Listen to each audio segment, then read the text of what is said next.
Home for venomous snakes. He's looking right at you. He struck at me once. Wow. So we let him go now? Yeah. I'm gonna let him go right over here. He was right in the middle of the walkway. And we're just walking around with those guys? Oh yeah, they're everywhere. Not while I'm in town. That one will kill you. That was fun.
I'm in New Orleans, Louisiana.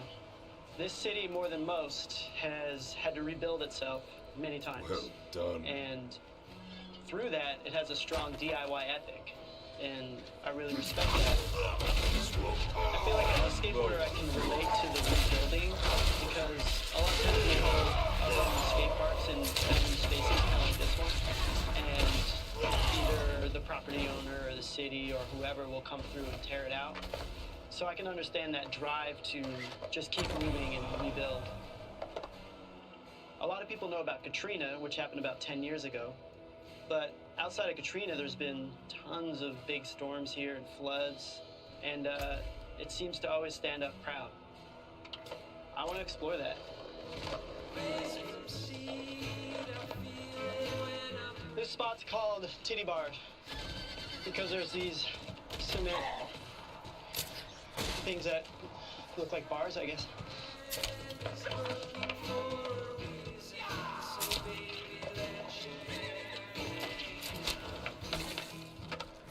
Skaters would obviously be drawn to a downtown city core and skate like brand new marble plazas and stuff like that.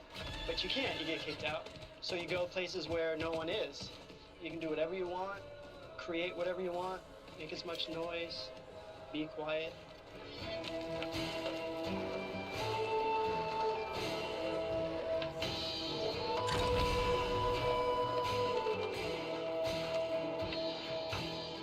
If you're looking for a skater, you know, for any reason, go to an abandoned slab. You'll find him, or her, or they. Downriver from the city, in the 9th Ward, there's a lot of abandoned slabs.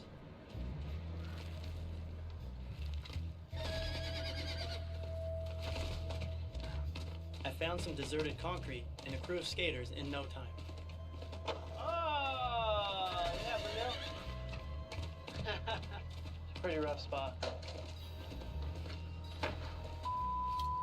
These kids are really into skating, and it sounds like they have a bunch of other friends that are, but they don't really have anywhere to do it. So they come to places like this. It's really hard to skate. Yes!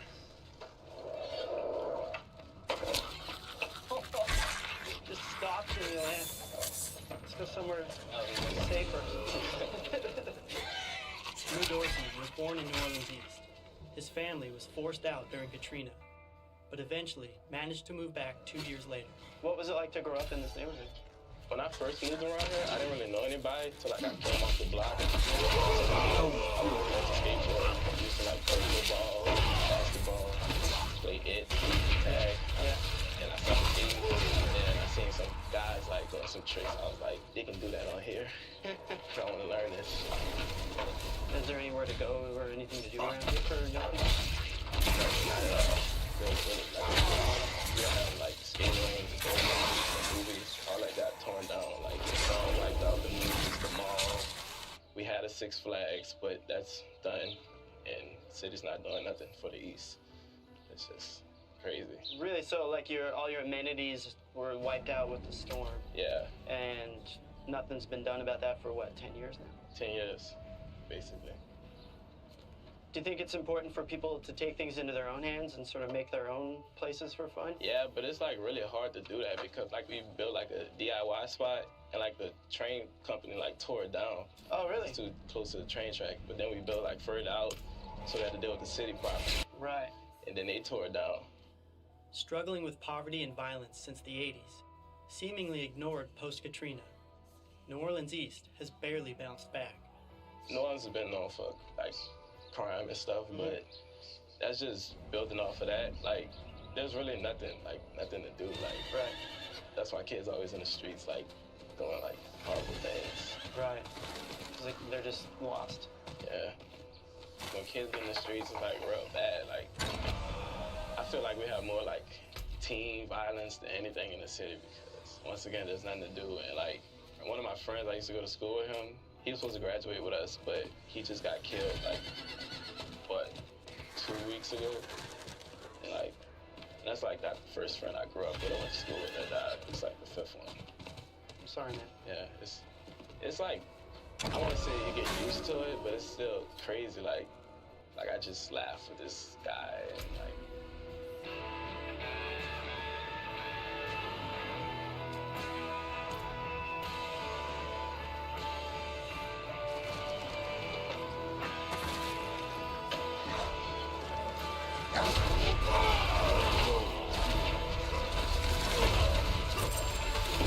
This is life in Louisiana. We're surrounded by loss and abandonment.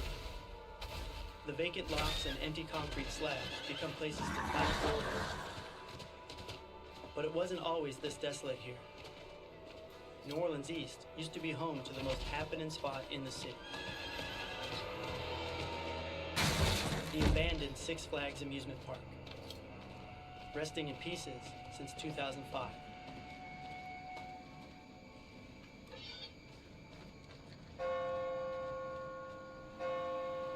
We're driving into the swamp. Six Flags. Wow, this is full-on swamp. Stinks. This Six Flags amusement park, this was abandoned after Katrina. There was too much flooding and damage for it to be saved. I'm assuming there's some pumps that pump out this water that are no longer on. And now it's just flooding again. Apparently there's a whole lot of wildlife that live here too. I feel like I'm on safari. I was told it's not safe to go into the old Six Flags alone. So I recruited my own personal security. It's a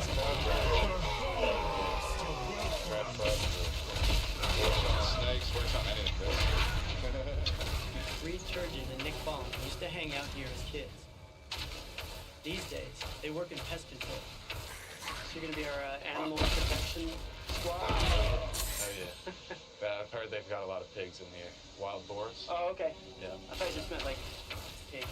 Oh, wow. These are a little crazy. Yeah. So there's boars in here. Boars, gators, turtle, everything. It's Snakes. wild. Wild It's turtle. kind of like a wildlife refuge in here. Got what you need? Yeah, this is all I need. I got the gun, yeah, 9mm Kel-Tec. Yeah, this will put a pig down. To scare him away at least. Yeah.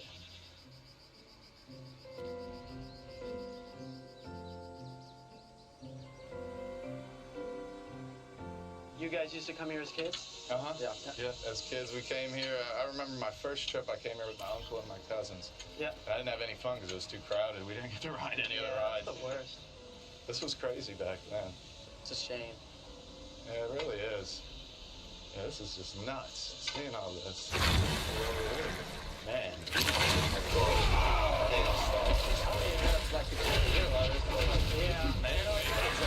Yeah. Originally called Jazzland, this park opened in 2000. Struggling financially, it was sold to Six Flags in 2008. Although in theory, the park was structurally built to withstand a storm, it didn't. It was soon swallowed by the Louisiana River. So this wasn't built to look like a swamp. No. Oh, land. That's probably rock. You can just be able to see the whole park from right here. Can't see anything. All these trees and dirt sense between them. And then you look between as well. You can see the actual, what a storm can do. They built it pretty well. Yeah. Usually these are like crappy facades. I mean, they put all this money on steel, the metal, cameras, all this money, and they just left. Just dropped it. There's been plans to turn this into a resort and stuff like that, and people put in bids and this and that. It's just, people don't want to put their money into something that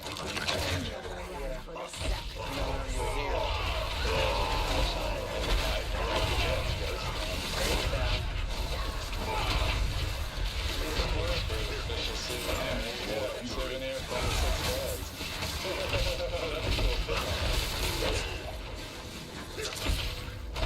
There's the SpongeBob ride. That was sick. Yeah, it was a movie theater, and the seats would literally like lift up and move around and stuff. Oh, so They would lift up, and then the screen would be right there. yeah. You think the water was in the flood? Yeah, usually when we got houses, we got it up to about a foot above where the water actually went. So it looks like, I mean, it's got to be about 8, 10 feet. It looks like. I mean, This could have been all underwater. yeah, I mean, this was possibly all underwater. Looks like it's about to happen again. This is our daily storm. Here we go. Feels good. Nice and cool. Yeah, and this going is going to be nice and slow. On days like this, when it's really hot, I'm sure there are a lot of kids in there that are missing the SpongeBob experience.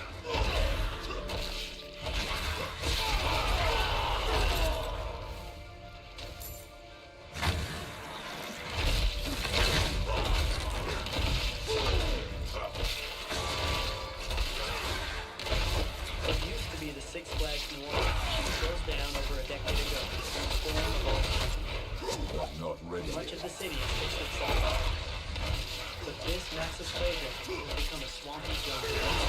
People who used to play here played other creatures. Look, alligator. Oh, right there. I see some sort of a tail moving. Yeah, that's a gator. Yeah. See his nose? Yeah. I'm not looking and go get it. Low. Oh, yeah? Fury. Oh, yeah. Look, he's coming right on. Look at this right here. No, about 4 or 5. You can see his whole side profile now. When the tail and the whole body comes out of the water, it's a dominance thing. They're telling us this is their, like, Okay. state of awareness. Yeah, they're telling us more. Anyway, like the big ones, they got him in here. They have Typical fall fish we have. We need to treat some of our own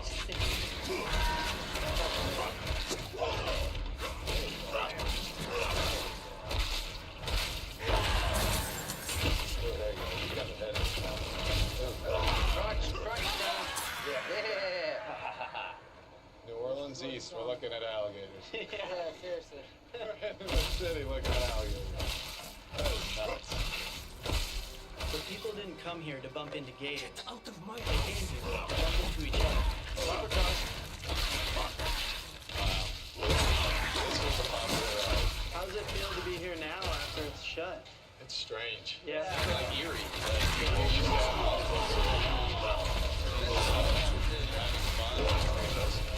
This is the effects of Yeah, freedom.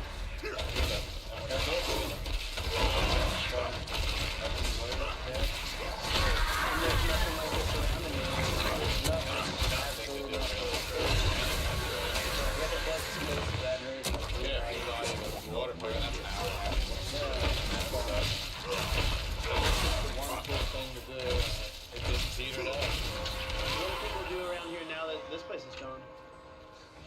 tell you the truth, I don't really know. There's really nothing. There's not much of a kid environment in New Orleans anymore, not at all. All these kids that were tagging were probably grew up coming to this park. Yeah, they grew up here. And then it stopped and they still wanted to come. Yeah. And I don't like the way they're I see that a lot. Like people keep going back to where they had fun, even though it's abandoned. Yeah. They keep the memories going. Oh yeah, this is bringing back a lot of memories.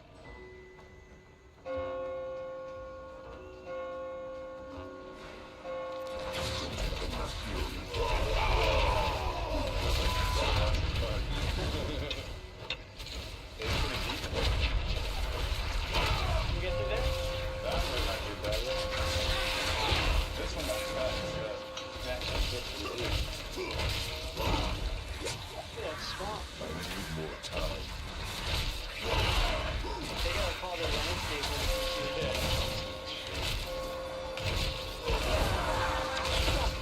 On this way.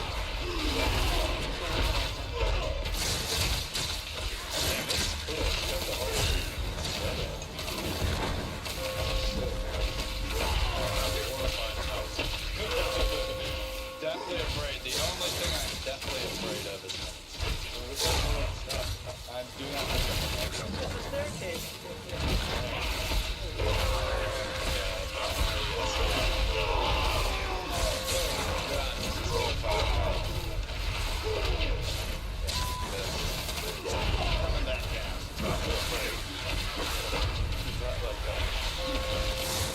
I'm not ready yet.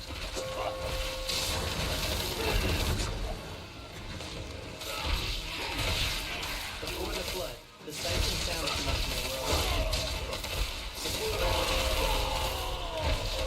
all people brought life to this place.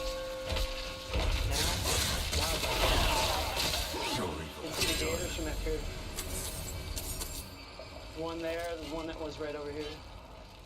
Yeah, this used to be all cleared out. And they have two big ramps right here. And everybody sit and watch people do all these ski jumps and all. Yeah. That's cool. Everywhere around here, if you're looking down, is all swamp. They built this entire thing on swamp. And if you just look, you can see this is all swamp down here. Looking at the view from up here, thinking of all the storms this place has endured, I can't help but wonder, is there hope for New Orleans East? On your way out here, you saw all the abandoned businesses, Yeah. malls, Yeah, and there's a stuff lot. like that. People don't want to put their money into New Orleans East anymore. It's sinking.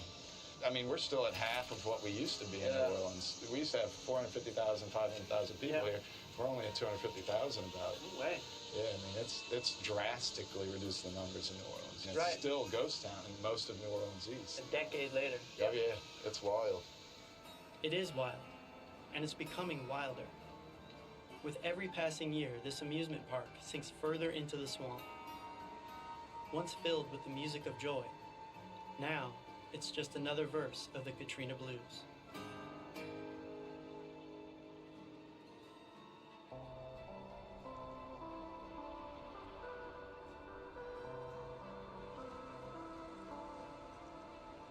What do you do when the biggest playground your city ever had turns into a swamp?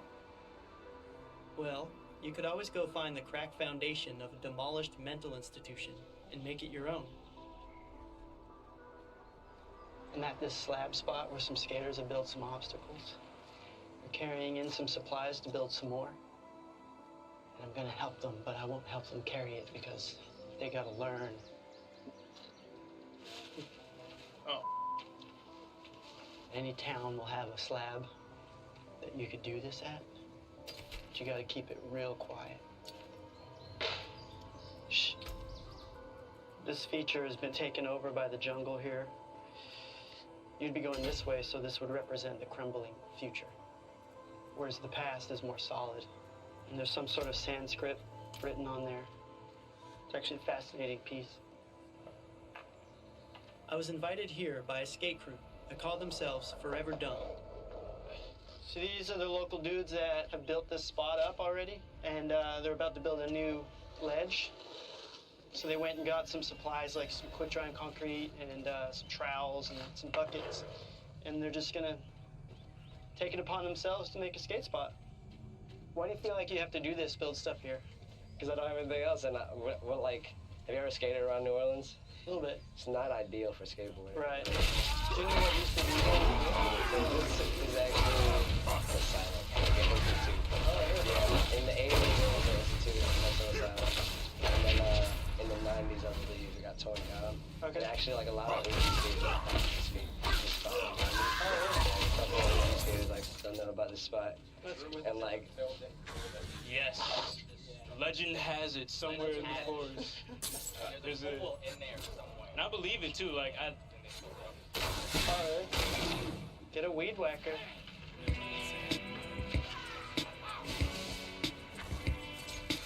I got a little bit of my sweat to this mix.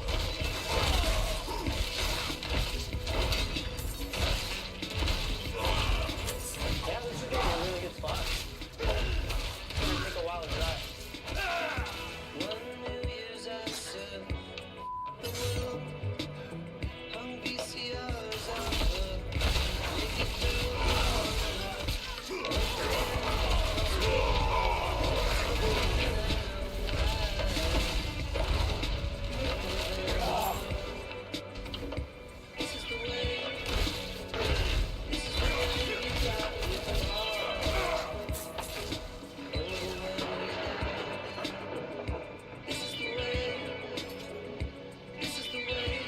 We got a little bit of a rain delay.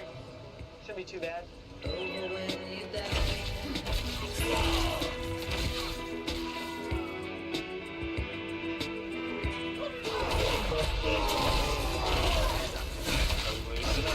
oh, we got to start there. Yeah. You guys Not too much. I can sleep through it, that's for sure. nice. Sometimes it becomes hard to stay there. Yeah, that's the real thing. You guys ever have any trouble here when you go?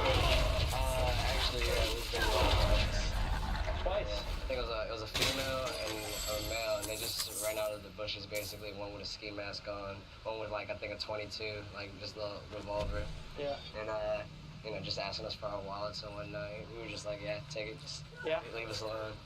But second time.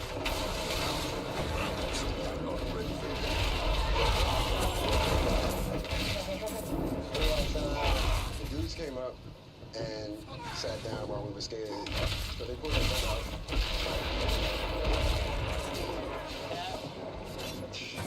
They told us to go in there. Emptied our pockets. Took the car. But we were able to catch them. They were attracted.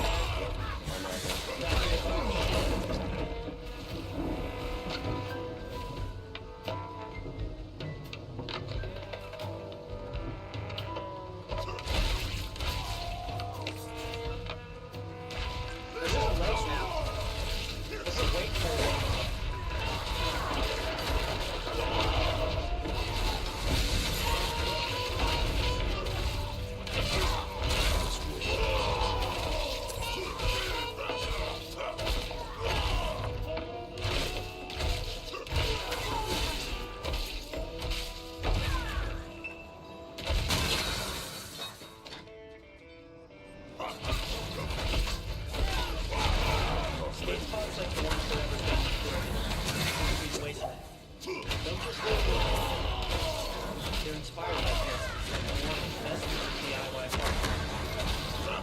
Built from scratch under a sketchy overtime. Parasite skate parks took years to become a hit.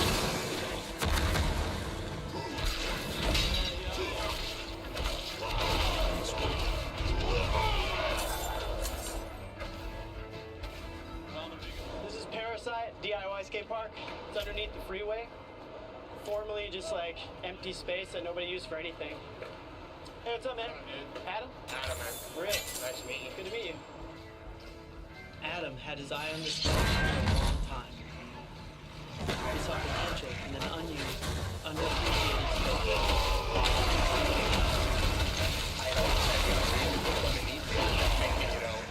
Let's get on the bridge, elevators, get on the shade.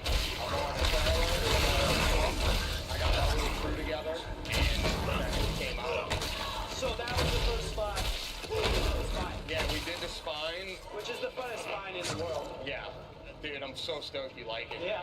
It's rad. So good.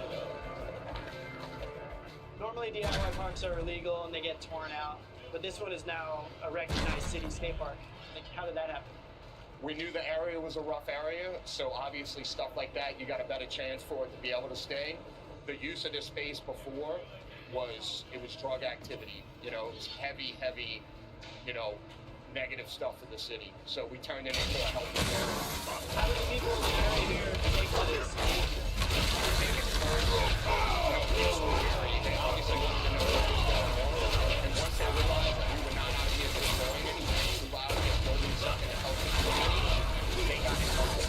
Not all of them stuff, but the majority of them were on sideways. And the gentleman that lives on the corner, he let us use his electricity and his water. That poop. And if it was not from him, we wouldn't be here.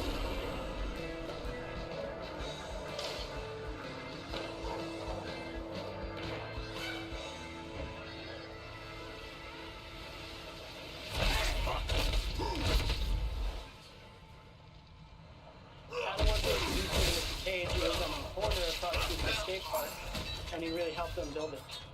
What did you think when you first started seeing these guys over here?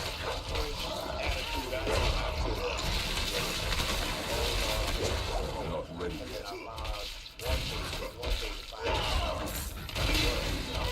They were really, really different.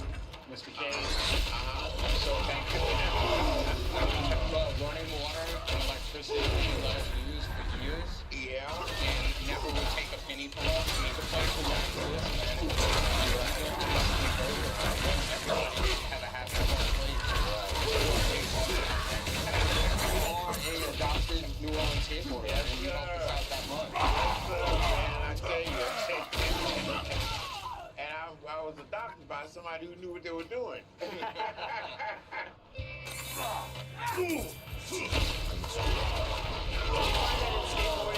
Skaters are drawn to abandoned places.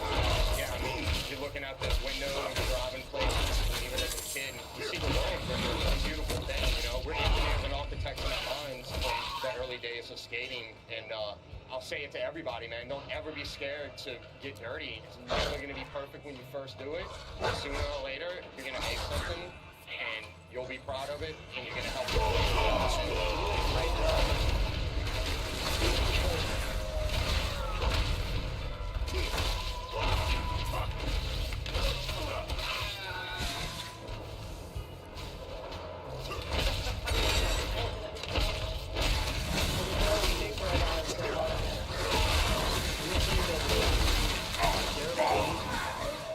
Empty concrete slabs.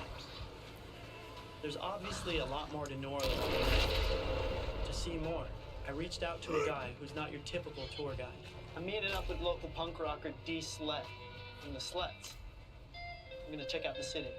So where should we start?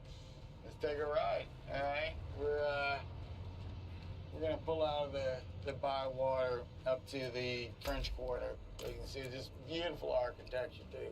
New Orleans Here. is just beautiful. It seems like it has such an appreciation for style and beauty. And I think you've gotten a greater appreciation since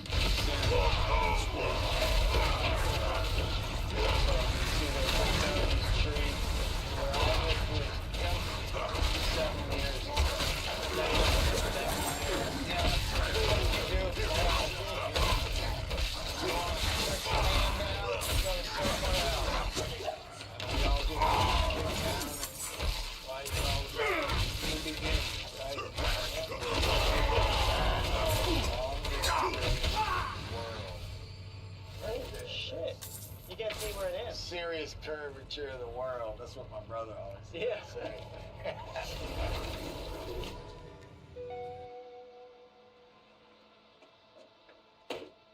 Dee took me to a part of the waterfront that's in a lot better shape than it was a few years ago. For him, it's a place that stirs up strong memories of the chaos in New Orleans during the big storm. This harbor here is full of sailboats. At the Katrina, they were all stacked up on top of each other on one end. When we evacuated, we really didn't want to leave, but we left across that bridge there. And when we left, the waves were hitting the side of the bridge.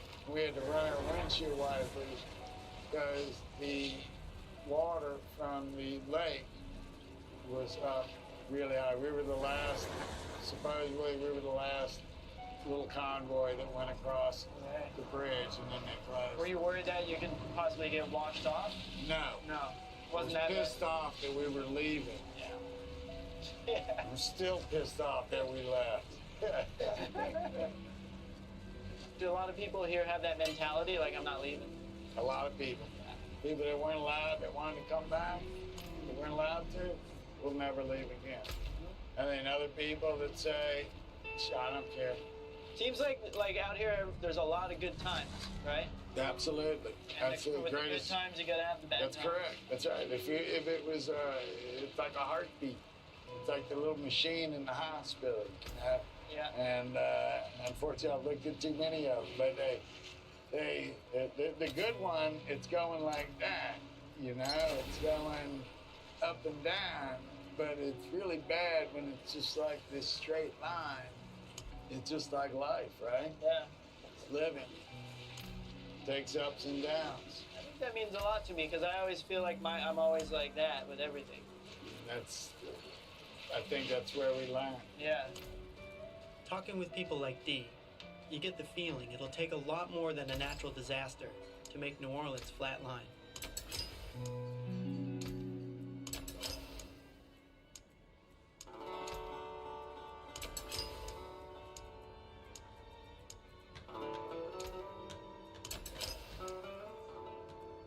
New Orleans is mostly built on a swamp, and you can't understand the swamp until you go to the bayou that feeds it. I'm in Lafitte on the bayou, just outside New Orleans, and this is where D-Slet lives. D-Slet was so proud of Lafitte and how they came back from Katrina, you know, all on their own, that I wanted to come out here and have a look for myself.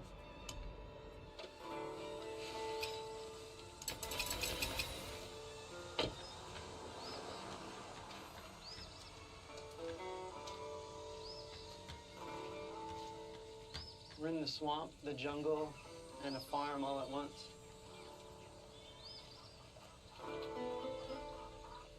It seems like what you'd expect in the bayou.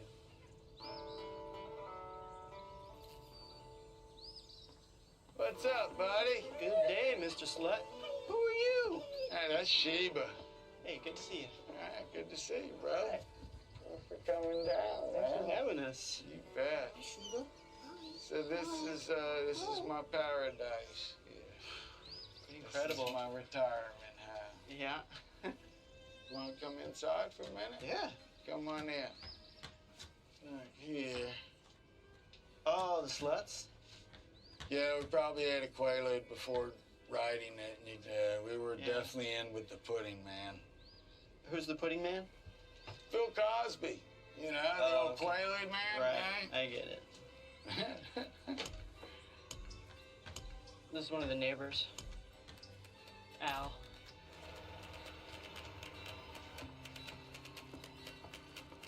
Oh, this is the Slutmobile? This is the Slutmobile. You got there, dude? Sprite.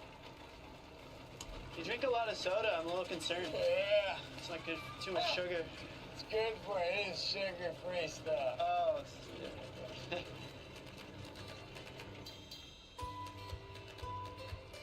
D-Slut has been traveling these waters since he was a kid. He knows them like Louisiana knows flooding. How common is flooding in this area right here? We flooded 3 times this year from south wind. Just the wind will flood it? Just the wind will flood it. Wind for 4 or 5 days in a row, good 30-mile-an-hour wind. So this water here would go over these banks and then that would flood your land? And so these kind of people, they aren't leaving. Right. But, I mean, my point is, where the hell are you going to go that something bad, shit doesn't happen, you know? Right. It's, I don't think they got that place. Move on to different kind of troubles. Boutier's Bayou Restaurant, people. It doesn't get better than this. Right. So what's the story with Boutier's?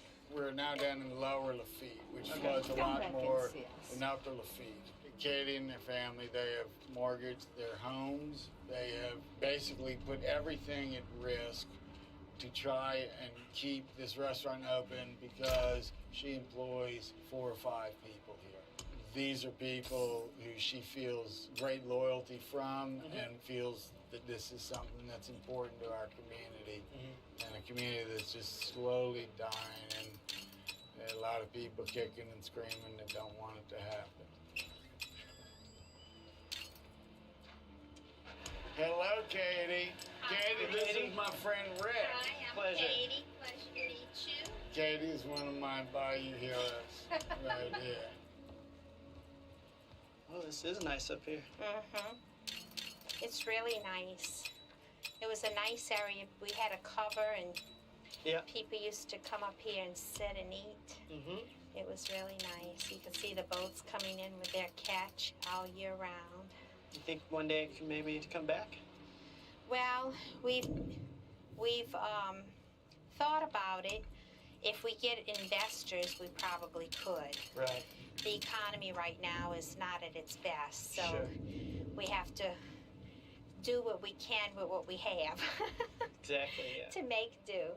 This restaurant has been flooded 6 times since you've been here We have flooded and had damages 6 times. and rebuilt every time. And we have rebuilt and opened up every time. Right. Many people of the community left because they couldn't handle it anymore. Right, yeah.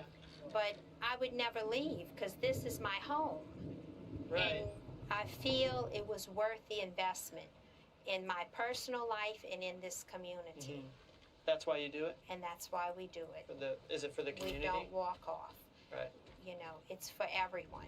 Wow. For everyone. Well, it's commendable. I would never move even if the business would be destroyed. Personally, as a resident, I Well would never leave struck. this community. Be wary This on is the my road. home, Understand. and this is where I'm gonna stay. Every time Katie's Not restaurant bad. takes a beating, she builds it back up for the community.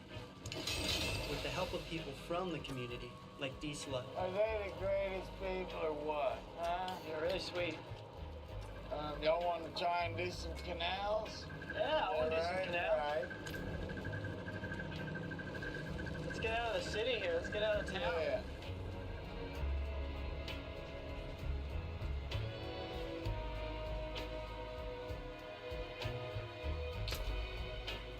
Hold on.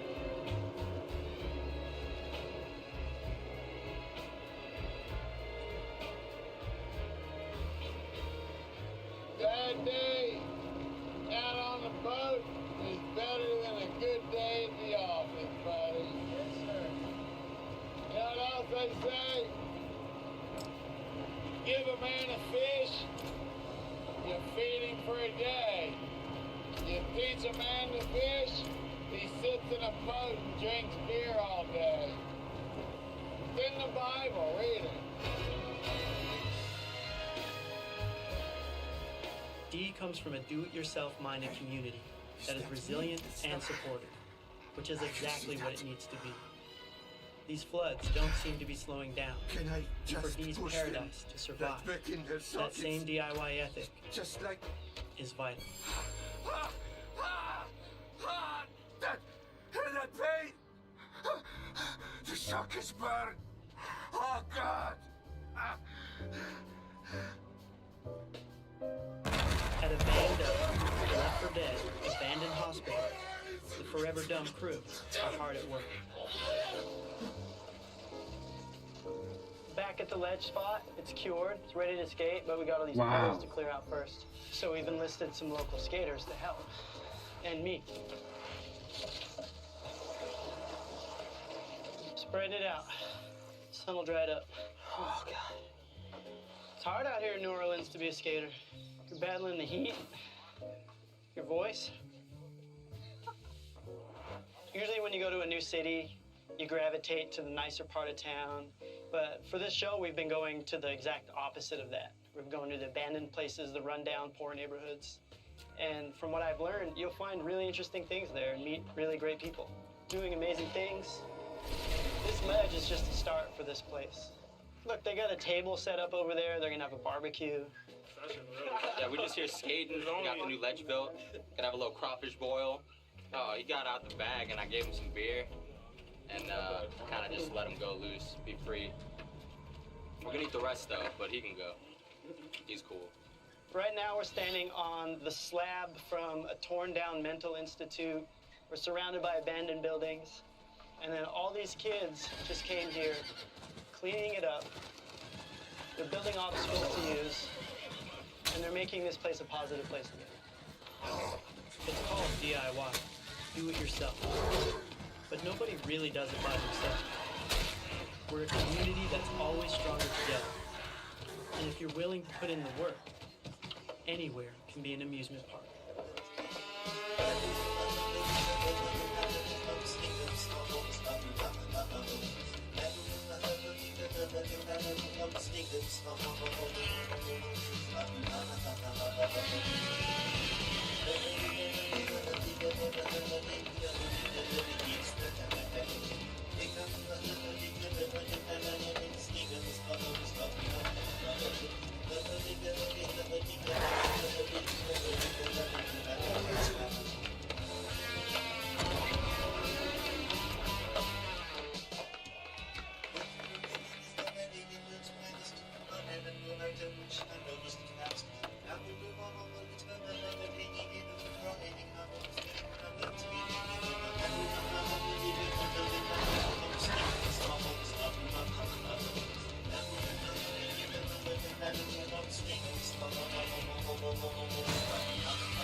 And WWE needed a real-life supervillain.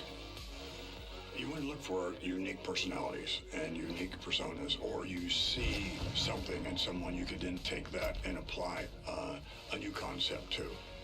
In those days, I mean, there were all these little fiefdoms, all these little territories, had very rich characters. And so it was, the question is whether or not they wanted to come to work at WWE or stay where they were.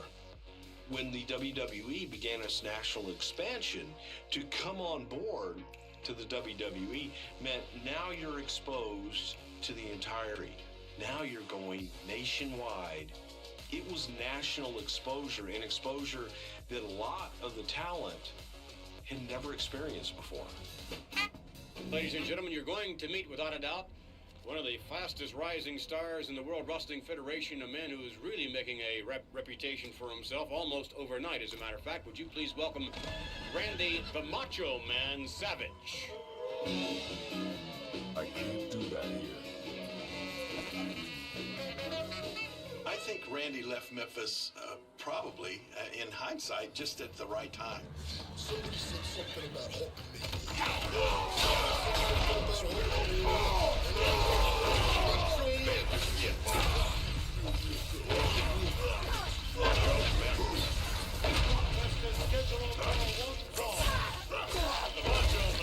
Randy Savage, who is quite a competitor, making his World Wrestling Federation debut. Top wrestlers that had only been seen in these local markets, they wanted to be seen nationwide. They wanted to be worldwide stars. Well, he's a very good wrestler, but he's a very mean individual, but he certainly has been a winner. That's what happened with Randy. He wanted to be seen on the biggest stage. Macho Man Randy Savage. I think these guys around here all take a look at this. I think so. Macho Man, congratulated by Bobby the Brain Heenan. Everyone's ready. Captain Jimmy Hart, Mr. Fuji with a handshake. My goodness, I can't believe what I'm seeing. Here is your winner, Randy Macho Man Savage.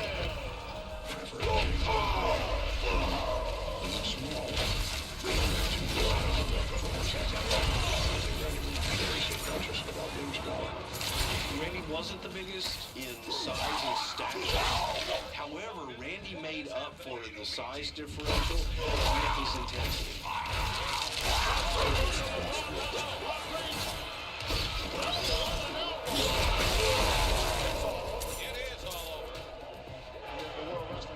Look at this maneuver. Wow. At that point, managers were very, very important. Everyone was sitting around waiting to find out who would manage this new Invited all of the managers who were bidding for his services. They had Bobby Heenan come out and go, Randy, let me tell you what, the brain should be your manager. He should be your manager.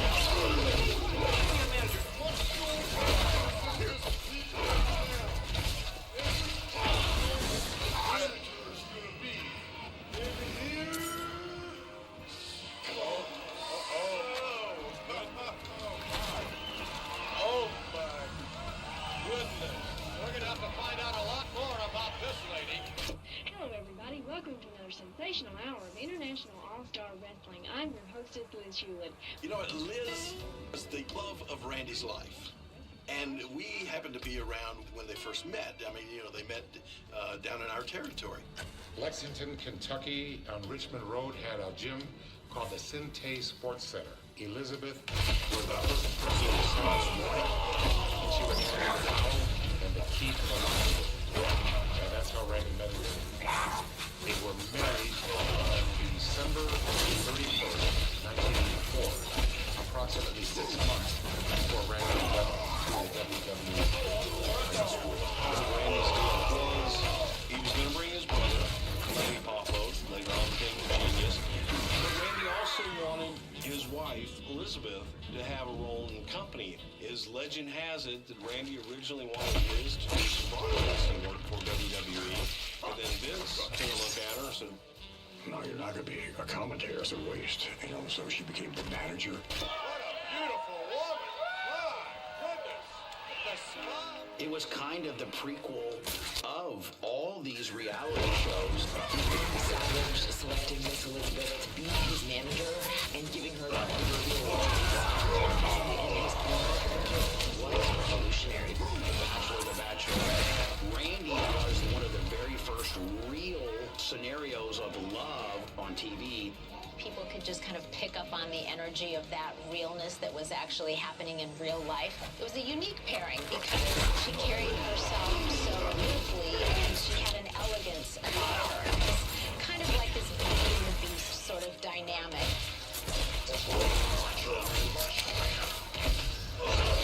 Queen, man. Everybody wants the queen.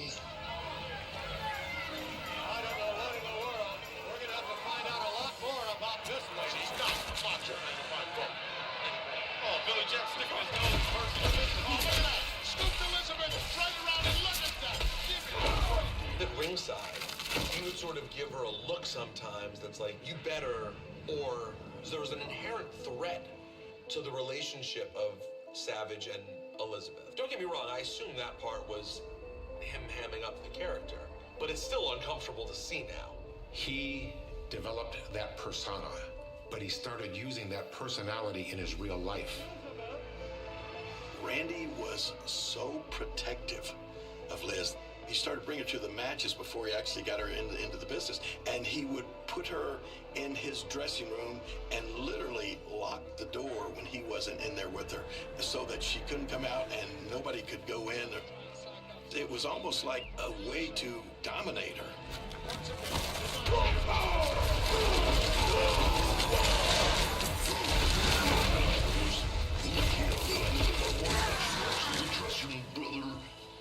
I was watching it was like, okay, I get it. You know, he's the dominating person in this relationship. He made it clear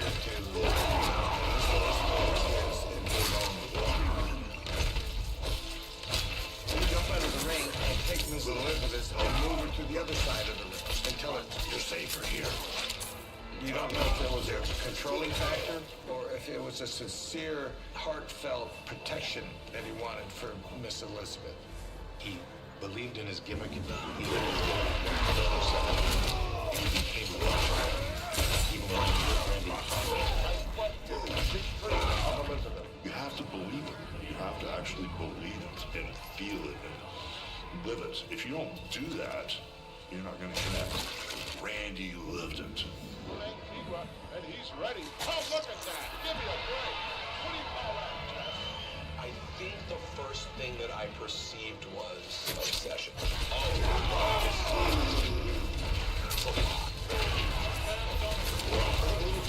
Stop being mean to Elizabeth. We liked her. She was our nice second-grade teacher that was beautiful. We're like, oh, Randy, you're mean. But he's so good. He's such good storytelling. Randy Savage had this beautiful life that he loved. No one was going to talk to her. And she better know her place. Elizabeth, I've got to compliment you on that just outstanding jewelry. That is very, very attractive on a very attractive lady, young lady. Thank you very much. He didn't tell you to talk to her. He didn't tell you to say anything. I told you to say nothing. Didn't I tell you that? What a dick. I want to watch this guy get beat up.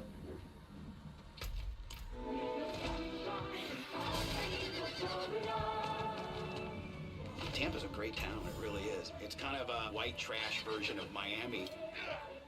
Tampa's known for strip joints, pimps, shop jobs, sex tape, macho, hogan, stuff like that. Great stuff. This is still the hotbed of wrestling. Everybody from John Cena to the Big Show to Edge, Christian, Roman Reigns, everybody lives here in Tampa. Actually started during the 70s. When I first went to Minneapolis to New York, I started bringing some guys down to the circle with crazy. And Randy got the job in the WWE, and I got Nazir. I got him and Liz to come down. Randy and Elizabeth were just so much fun to be around. And just normal people, nice, really kind, normal people. The relationship with myself and Liz, we hung out all the time. Evil. They lived right down the beach from us, so every day when we were home, we were all together on the boat. We were at the beach. We didn't have a phone. Hey, officer, what's the deal? It's not like leave me hanging and just checking out the waves and just leaving me out there. We need to have a little talk, brother, about who cut out on who. All right, let's do it right now. Come on. All right. Hey, maybe they're gonna fight. Randy and Elizabeth to the party, and we were so excited to go because my sister and I all wanted to go. Dad Randy us, like we were so like Elizabeth, and she was the woman that we all had to experience. As kids, even though our dad was a WWE superstar, we were still fans. They had a beautiful home. They had really beautiful artwork. It wasn't a mansion, but it was just this beautiful home. It was so well taken care of. It was so pristine.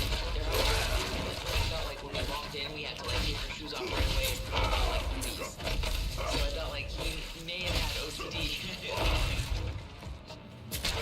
When I met Randy, he was the macho man, Randy Savage. Yeah.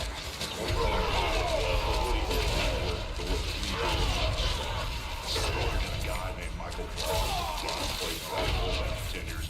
He made all of Hendrix's clothes. He made all the stuff for the guys in my band. Randy calls me on the phone. Hulkster told me you can make me some clothes. Miss Elizabeth, he brings me and he gave me 2 across his toe. It says Macho Man. And I said, I need real estate. I need from the floor to past your head. He says you can do whatever you want. It's the kiss of death. I make him buy and shirts. And maybe there's a little fringe here and there. We're just starting out. In the 80s, there was a series of pimps. One pimp would bring another pimp often to us, and they'd say, about me, he's all right. Yes, there was some inspiration from them for Macho Man's clothes. The costumes fit, man. Every look, the tassel, everything just went down right where it was supposed to go to, you know what I'm saying? Damn, there was a pimp outfit Randy was wearing, man, when you think about it. Like, Randy Pimpin' Savage.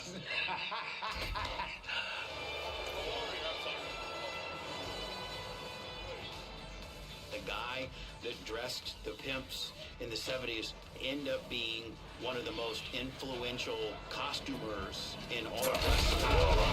That's The funny story is he wanted a really fast car, you know. Buddy of mine had it. So Randy went out there, looked at the car, bought it, had the car sent to California, told him, get the car back. So what's wrong with the car? With my hat, box won't fit up front in the trunk. So we put that box in the photo, so we had to send the car back. Hats are doing good. Now we got hats, we got glasses. I'm Anything. painting Respect. on his shirt, on the hat, on the sleeves, on the pants, on the back of the jacket, Macho Man. Over and over again. Right, Macho Man. How many names, how many fonts can you use? Nobody can wear Randy's clothes. Nobody. They're all look silly. There's something about this person fits their clothes. He did spend money on his outfits, and they were lavish and extraordinary and colorful. Randy spent a lot of money on the perception of Macho Man.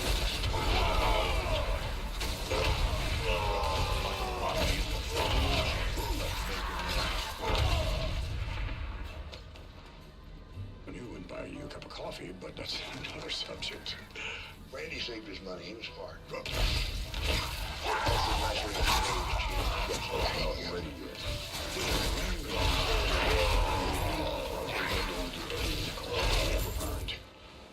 His mom and dad didn't always have it easy, and his father had to work really hard for every penny that he made. So Randy's father, Angelo, instilled in both kids, save your money. He would drive from Memphis all the way to Louisville, Kentucky, wrestle in a match, and then he wouldn't get a hotel. He'd sleep in his car.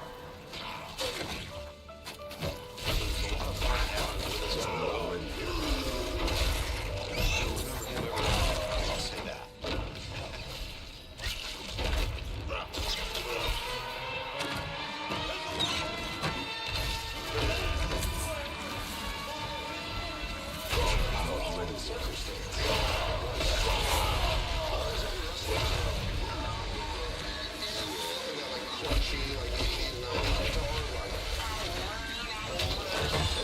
Classic elevated pomp and circumstance, and the second Macho Man Randy Savage, he's the definition of pomp and circumstance. That was appropriate music for him. What I think made Randy such a good wrestler is his combination of athletic and his personality and his work ethic in the ring. Man, he was just on the cutting edge of all of it. Always. He was extremely professional and anchored in his preparation. He spent more time on the preparation than some other people did. A lot more than I did. It showed his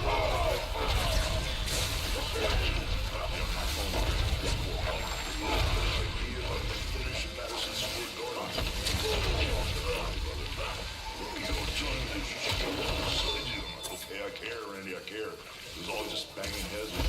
He'd go instead of a big foot before I go out there, how about just elbow me back over the top?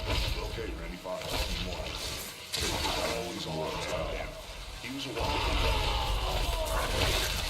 You really didn't think it sometimes. Sometimes you go free form. And Randy, you hear what the crowd wants instead of going, you may want to cut his thumb off or something. cut out the costumes, cut out the crazy voice, cut out everything.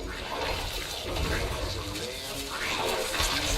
to be great. He wasn't afraid of the work. He put in the time, and he put in the effort. And I think that's a beautiful thing that anyone in any field could look at and realize that's what it takes.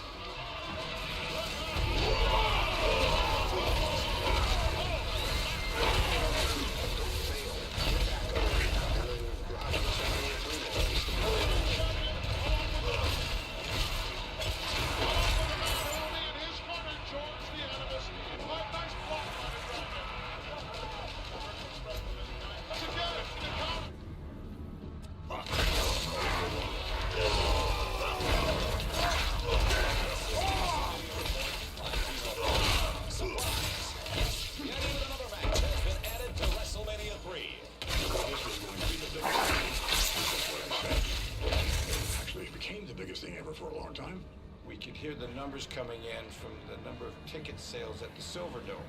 50,000, 60,000, 70,000. Finally got up to 50,000. Heavyweight champion Hulk Hogan. Hulk Hogan.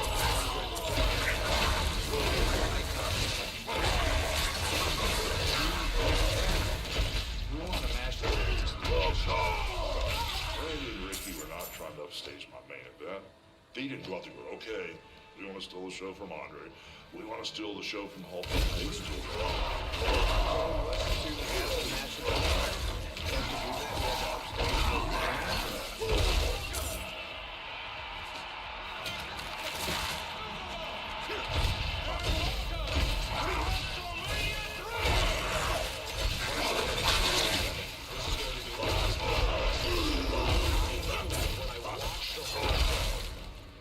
As good as Hogan Andre was, and it was damn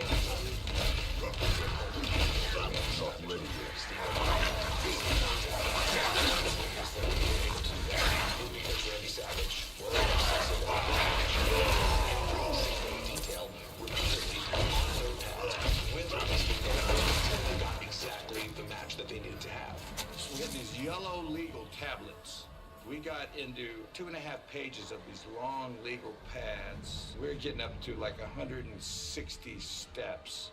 We started quizzing each other. Andy stepped number 37. Just tell me the rest of them. Number 38. We take every opportunity and every advantage going over the match. Just make sure we're all on the same page.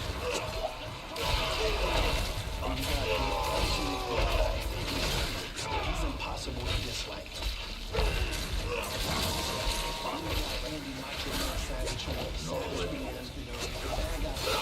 It was just a perfect storm. No. In the story that we told leading up to it had layers. My thing.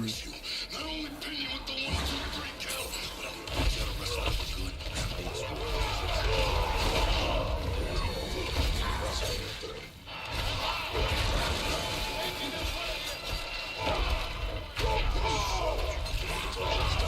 This gigantic sea of people.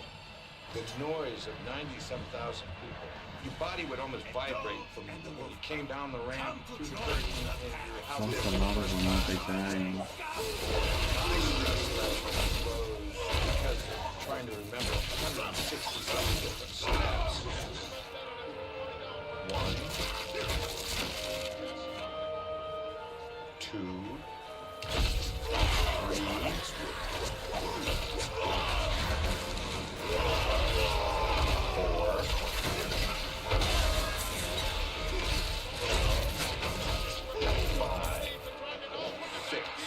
7, 8, 9.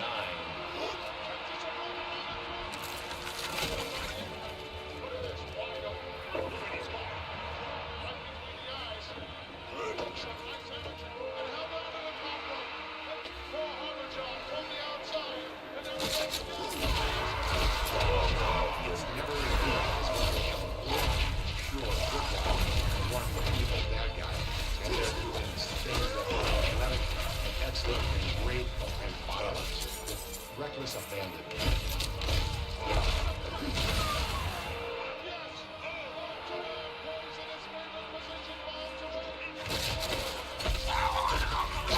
$159, 160. It is done. It is Best matches ever. the goal of a match is to tell a story within a match. How can you, with your body and your face, tell a story to the fans? There was nothing like rushing 20 false finishes. The sound was deafening. You see the crowd jump up and react. I've watched it 1,000 times. I still get the chills. It's the definition of what the art of professional wrestling is supposed to be. Never forget the Savage. We got him.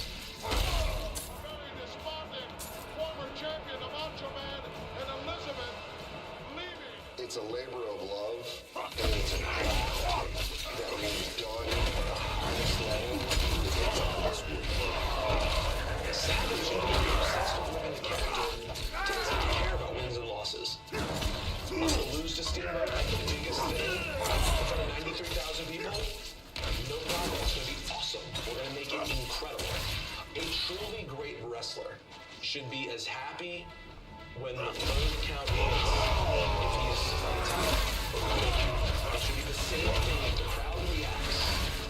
You should be happy either way. The match actually ruined his life because he could never top that night. He could never top the match. His standards were too high. After WrestleMania.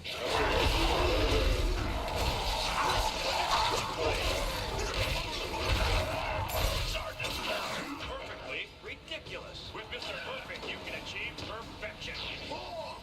Randy and I think we had 300 licensees each.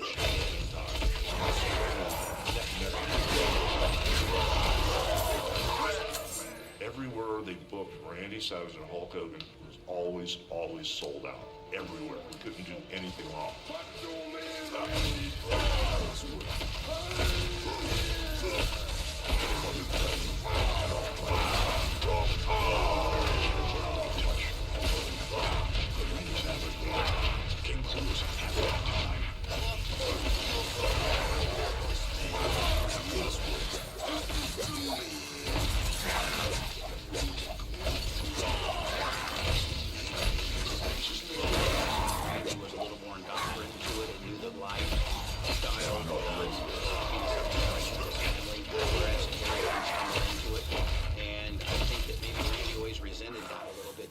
Not only stumbled into it, but also became the biggest and outshined him.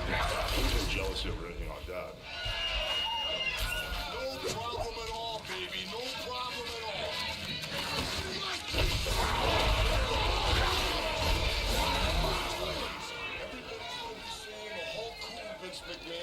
I think everyone that has been or will be ever in the WWE will be in Hogan's shadow. I don't think Randy ever thought he would overshadow the Hulkster. Hogan was going to be the guy. That's the way it is.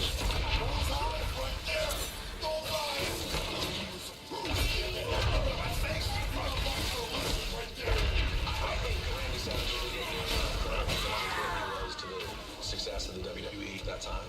Hulk Hogan seems to be the guy. I think there was Hulk Hogan, and there was wrestling.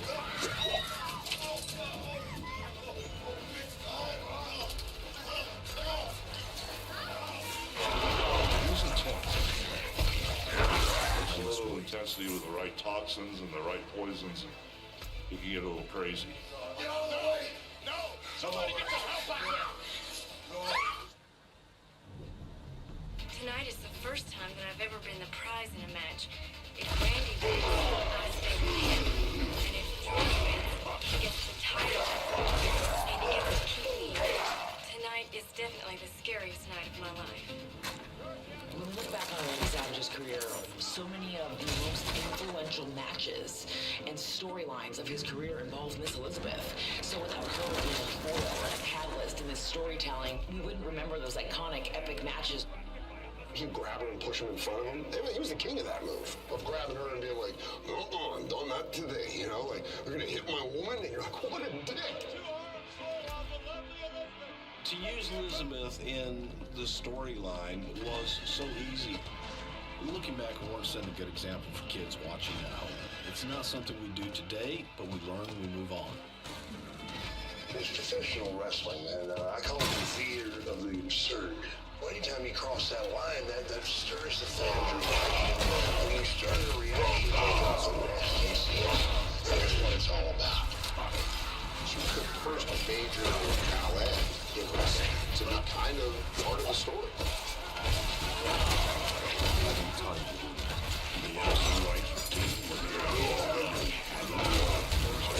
It was unique. It was extremely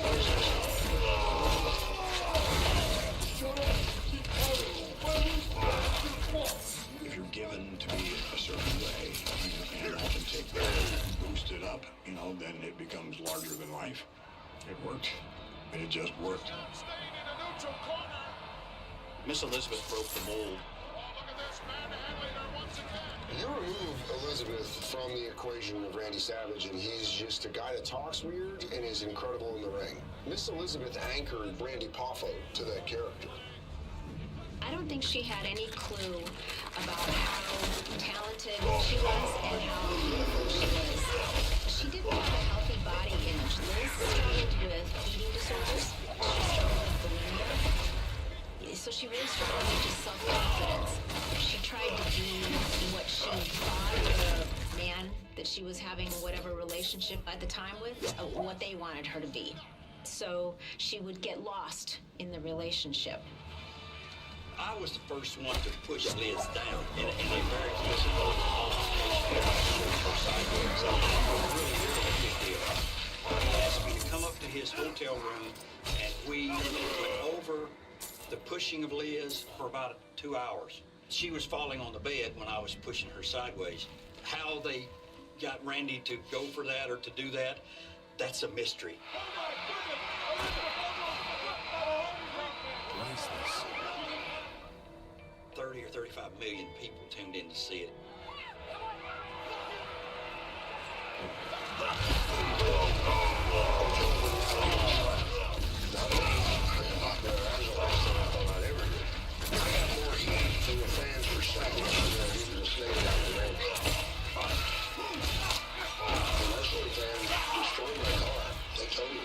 Knocked all the windows out, the headlights, taillights. It's like the thing with slapping a woman. You don't do that. That's ingrained in here, man.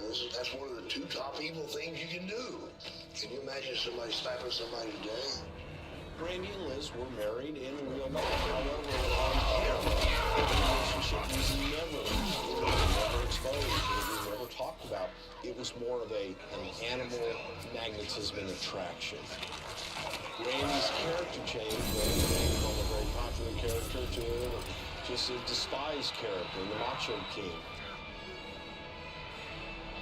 Savage goes full bad guy because of jealousy, a very real reason to turn. Elizabeth is out, Sherry's in. Queen Siri, what kind of rules are there? No! She turns on the Macho Man. In the crowd, Elizabeth.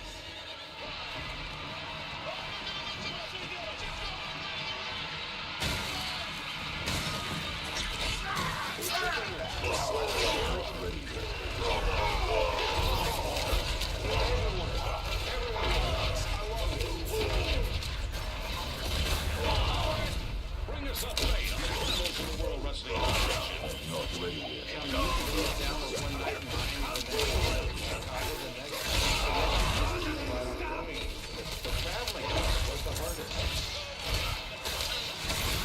We were running so hard in those days, man. We were running 7 days a week, every night. Our way of dealing with it wasn't right. Guys were doing steroids. You guys were doing a lot of pills, man. A lot of pills. Some of us, including myself, did fair amounts of cocaine just to get going. Your body needs time to heal. These guys, their whole empire is built upon their physique, so to speak. So I got to think that's very, very tough. Man, it's a world of action figures, and you put yourself out there, so there's nothing to do. Your body ain't gonna keep you. It's tough enough to do by yourself. Imagine having to right there with you every step of the way with sharks tagging around. Randy really loved her, and I knew that he wouldn't have it any other way. Miss Elizabeth with him. You know, the business is tough. It's just the road, and it's just a tough business. I don't know of any husband-wife teams that have done it since. There's some, probably, but there's probably a reason why that doesn't happen a lot in wrestling, because it's just going to ruin. I guess in hindsight, she just finally couldn't take it anymore. Not only sometimes was Randy overprotective, he was a little bit overbearing on Liz. And I really think that she just reached her breaking point. I think he always felt like there was somebody else in her life besides him, when there really wasn't. How could it be? You're locked in the house and you can't go out on the road. Nobody can touch you. Nobody can see you. How in the world would she fall in love with anybody else?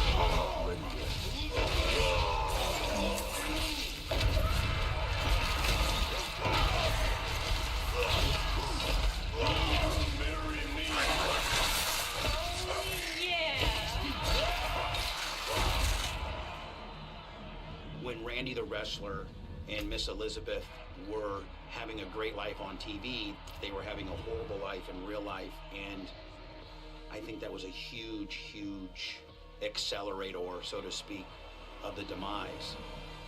Can you imagine that?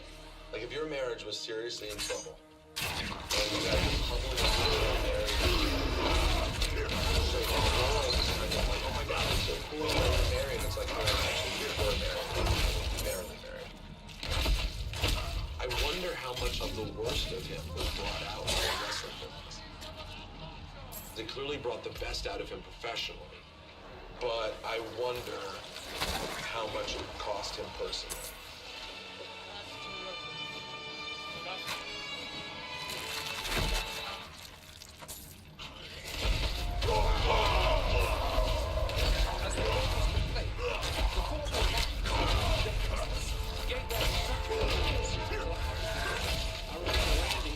Coming to me, she was very unhappy with me.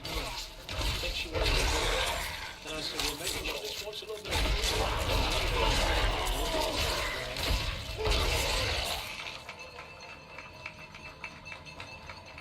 I don't know if anybody ever looked at Randy and his wife's situation and said, hey, maybe I should step in and say something. If you knew Randy, I don't think that would have set well with him. I think maybe later on, Hulk Hogan and his wife may have crossed that line, and that didn't go well either.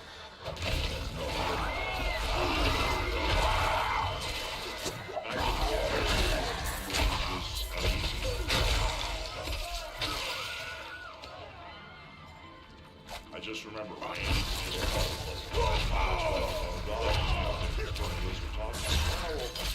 Jerry's going down to my age. If you get bored, come on down and hang out and help me with the kids. So I went down the next day to Miami and I was shooting nights. And I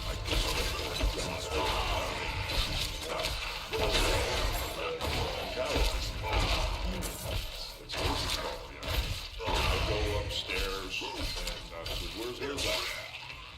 My ex-wife is still asleep. She's in the back room over there. She's in the other room. I didn't think nothing of it, so I went to sleep and got up, worked out, did my thing. The next day I went to work again. At night I came in, same thing. Nobody in the bed. I said, okay, here's the deal. I don't know what's going on, but if she's not going to be sleeping here, she needs to get her stuff out of here. I don't want to know. So as things progressed, I was getting ready to go to work at night, and I came out of the shower about 6 o'clock. Where's she at? Where's she at? You know where she's at? And I said, oh my God, he's here. So I put a towel on, I went out in the living room, and there was Randy.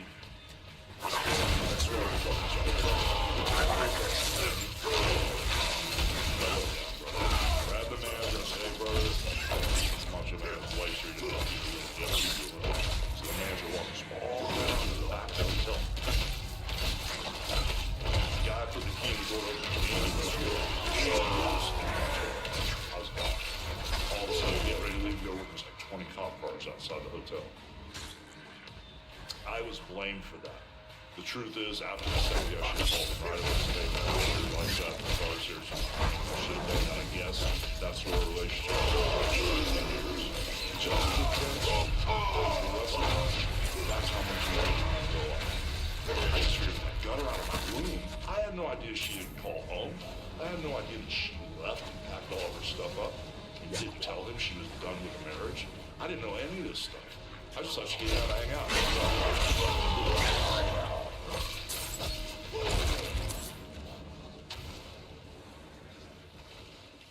Let's just be honest, the day that Randy died, he still left me. That's his ultra love. And so, as he's losing her, in real life, he has to first in love, get mental marriage. And so, I mean, I can't even understand how much pain that would be. Macho Man Randy Savage and me, Gino Thrillin', I'm gonna be your co-host, yeah, on All American Wrestling. Do you have any problem with that? I don't have a problem at all. I don't know why Vince puts people on commentary other than the fact that he might have another vision of what needs to be done for the product. Vince, I don't think, wanted him to work anymore. Get him out of the ring and do commentary. And Randy always felt like he had some matches left. The reason that I argue that Randy Savage is probably the greatest who ever lived is because every single aspect of professional wrestling is on commentary. It's not a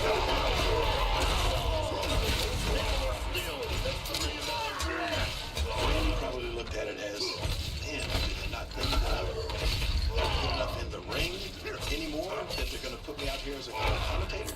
His voice was a small doses thing. You don't want to just hear ring commentary at the top. Oh, there we go. After 2 hours of it, it's like, it doesn't have the same mystique anymore. Are you ever going to get back in the ring again? Absolutely. Thanks for asking me that question. I'm gonna just, I've been on the sidelines, kind of just picking up. Get back in the ring. I'm still be doing the broadcast because I really enjoy it. I have to. When I get back in the sports, I'm gonna make a quick name for myself again, and I'm gonna Wrestling Federation Championship for the third time. Randy had a lot of fight on that podcast. No knee replacements. Randy hasn't had any major surgeries. His legs were good. He tore his tricep. Great shape, man. He could go. When they wrestle, we going the clown. Hulk Hogan the clown. I know you and Hulk were kind of friends. Not ready.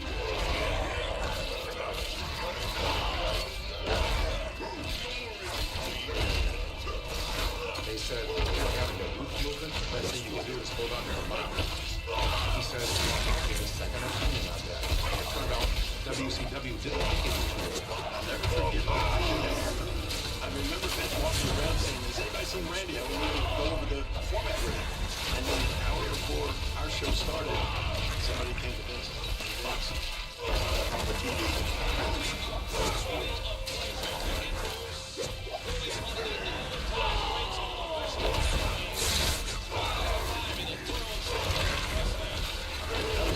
Vince at the time, right there, center, and there was no expression change on his face at all. So then he looked over at me and said, King, could you do the commentary with me tonight? Not ready.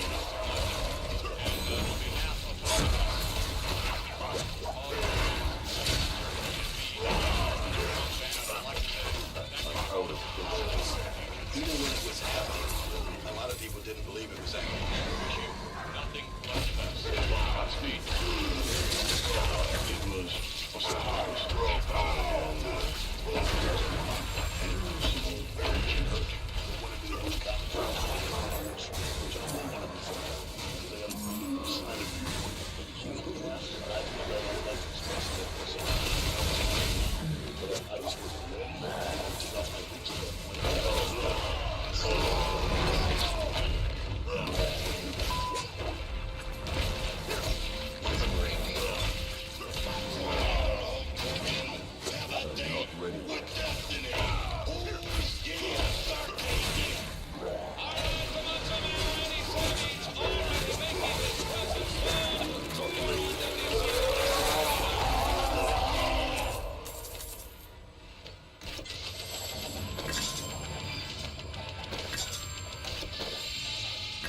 During the Monday Night Wars, when WWE and WCW were going head-to-head on TV on the same night, for a long time, WCW, they were winning the Monday Night Wars.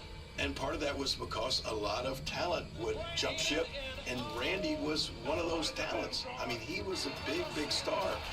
I think it was devastating. You know, I think it was because he was our captain.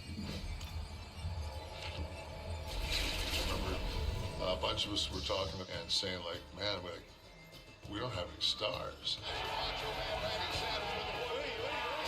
So we all felt maybe there was a shift going on. My gosh, the two biggest guys of our era, Hogan and Randy Savage, are there.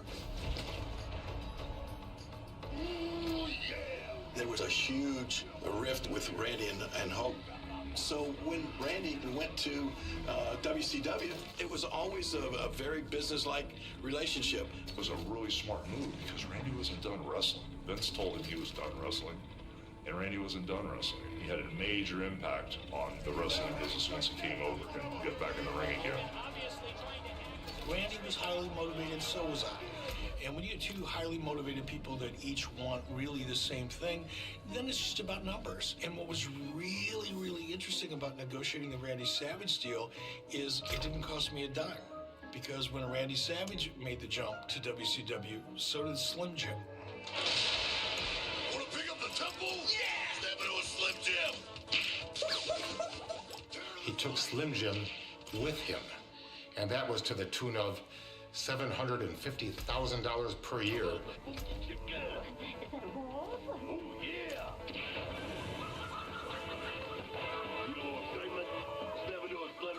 Macho Man got me to eat Slim Jims. So any irregularity I have with my bowels is on you, Slim Jim. I'm gonna take you to court. Drop the elbow from it, yeah. Intestinal fortitude, not included, yeah. What do you see? Slim Jim. Slim Jim. Slim Jim! And you could tell he was struggling with aging in WCW, and you could tell he was doing whatever he had to do to keep his body in shape. And he got too big. I'm not giving up. I'm just getting started. In that period of time, it was about guys being bigger, stronger, faster. You know, it was in all sports. A lot of wrestlers took the steroids just to heal and to maintain their body. When you're on the road like that, you're not eating properly, you're not getting the right sleep, your body starts to tear down. Did Randy use him? I never seen him do it. Now, if you ask me if I think he did, yes. That's just my own thought. I've been wrong before. He got his money in WCW, you know? He went and cashed in, got a nice check, money he could have lived off of for the rest of his life. He did sort of in WCW kind of end up in Hogan's shadow again. In WWE, it was almost like he was lurking in the shadows of Hogan, like, I'm right here. I could do this. In WCW, it wasn't like that.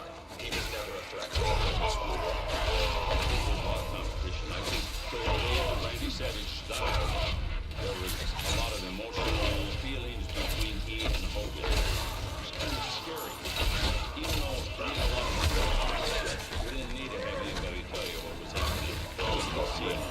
They did not get along. Eric Bischoff came to me and said, hey man, you know, I'm sure we'll grab Elizabeth, they were divorced, you know. Oh my God, if we could get her, that would be so intense. When Miss Elizabeth wanted to come to WCW, it was Randy who was one of her biggest advocates. Randy had moved on with his personal life, so there was no excess baggage. He didn't have a problem with it at all. He said, man, if there's money to be made, let's make it. My boy. By the time that I met Liz and we were getting to know each other, I had the sense that she had completely moved on from the marriage with Randy. She had met someone. All of a sudden, Liz was converting to Judaism and moving to Florida. You know, it didn't last long, but she tried. What I thought at the time was an innocent workplace flirtation, then sure enough, there is no such thing as innocent workplace flirtation, so working together and being around each other, we definitely cross those boundaries. Take a good look at the genetic wonder here, Mr. DNA. My best friend from wrestling, Sting, he tried to sit down with me many times and talk to me about it. Man,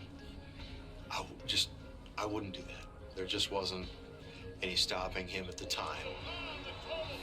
It didn't seem like it was probably the best idea for a number of pretty obvious reasons, but somebody else's life, and they're going to do what they're going to do. When it became obvious to me, I thought, okay, here we go. This is that iceberg that the Titanic hit that nobody saw coming. Here comes mine. And it didn't happen. I think Randy was just kind of maybe over it, just kind of was keeping his distance.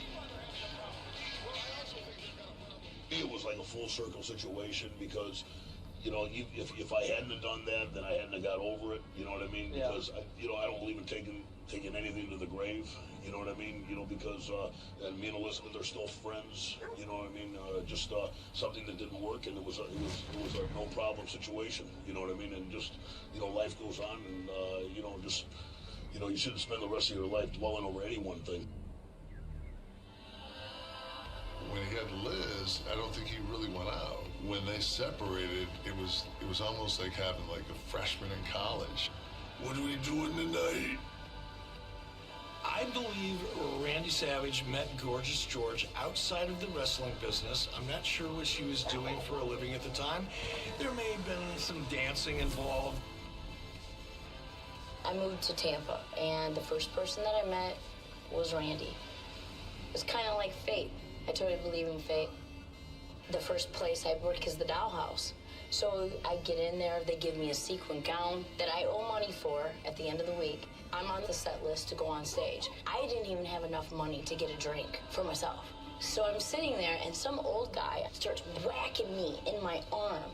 And he's like, "Girl, buy me a drink." And I was like, "You buy me a drink?" And he starts fighting with me. So next thing I know, I got grabbed up and thrown outside the dollhouse. On my knees in a sequin gown, some guy comes up to me and he goes, "Hey girl, are you okay?" And I'm like, "Dude, did you just see what happened?" He's like, "Yo, that wouldn't have happened if you would have been beaten up on Evel Knievel." And I get to looking at him and I'm like, "Macho Man?" I mean, this was like a surreal dream. He gives me his phone number and an address. So I got this piece of paper with his phone number in my hand, and I'm thinking to myself, well, he might be cool. She was a lot younger than all of us. She was the perfect eye candy for the Macho Man, for the gimmick. Where Elizabeth was unplugged, she got plugged back in. Hold all phone calls. We have George, she was cool. I mean, young, and she was kind of hip. She kind of updated Randy. Randy got kind of a cool factor. That's when he started wearing leather. That's where he got really jacked. He got rid of all the flair. He was coming out in just like black leather with the necklace. Here comes the Macho Man. Thursday Night Thunder, Monday Night Nitro. It just kept going, you know. There was never no let up. We traveled over 300 days a year. There's the celebration. My sister, she's about 17 at the time. She moved down to Florida to watch my son. So when we went to travel, I trusted somebody. My sister had called me. She said, "I'm going to be wrestling, and with Isaac being down here, I need someone that I can trust to watch him." And, you know, I'm down. Randy was really nice to me. He was just really focused on his work. Macho Man, he would take me to Toys R Us. He would buy different action figures for me and stuff. And a couple times he actually bought himself as an action figure. It was cool. Oh, that's nice. Is that like a negligee? Randy and George had the reputation in town of really partying, and that reputation got out. They seemed to have a good time. After shows or matches, they were, they went out together. She partied hard. George wasn't afraid. George came from the stripping community, and Randy was, I think, trying to live vicariously in a young type of way through George. I don't know what the age gap was. I think it was quite extensive. Even though he was older, he didn't act older. He was fast-going, upbeat. He worked out every day. He was just go, go, go, go, go. That was Randy. When I first met Randy, he was definitely doing steroids. There was veins upon veins. He had veins in his eyelids. If he started to regress from it, he'd see the difference in his body change. So as soon as he thought for 1 second he was getting older, he'd push more. We would always stop at his mom and dad's, and Angela would put me in the massage chair. He would take Randy upstairs to give him his medicine. The dad would distribute the things that he needed to enhance his physical being. I would stay in the chair till the shots were distributed, and then we'd jump in the car and leave. We were doing alcohol, ecstasy, steroids, uppers, downers. He liked to indulge in some ecstasy. In Florida, it was kind of on the scene, especially over in Tampa. He'd sometimes give me $200-300, and I would go and get them, and I'd give them to him. Randy would walk around with $1,000 or more worth of ecstasy pills in his hip sack at all times. There's one really distinctful time we were high. It was when we were wearing the red outfits. Gorgeous George are in the house. Oh, yeah. You're right about one thing. I ain't no punk bitch. People were like, what is he talking about? We were so high. Macho Man and Gorgeous George are leaving the building. Oh, yeah. At the height of my success was the worst part I've ever been in my entire life. I looked gorgeous. I looked beautiful. I looked like I had it together. And at the same time, I had nothing together. I heard about Randy doing things to Liz through the grapevine. I had heard that she had to go to Hulk Hogan's house to hide from him with his wife. I'd heard about her eating in closets. I'd heard about all the stuff. I didn't believe it because he was so good to me. And then, as time went on, the steroids gotten worse and worse. And the paranoid schizophrenia started to grow more and more. I was so young. I had no idea how to categorize what I was seeing. I didn't see the side of him yet until now he's looking at me like that. One day, I'm cleaning his house, and all of a sudden I notice this fuse box on the bottom of the broom closet. I go to open it up, so I put the keys in and I turn them, and I pull it out, and I open the door, and I'm like, wow, what is that?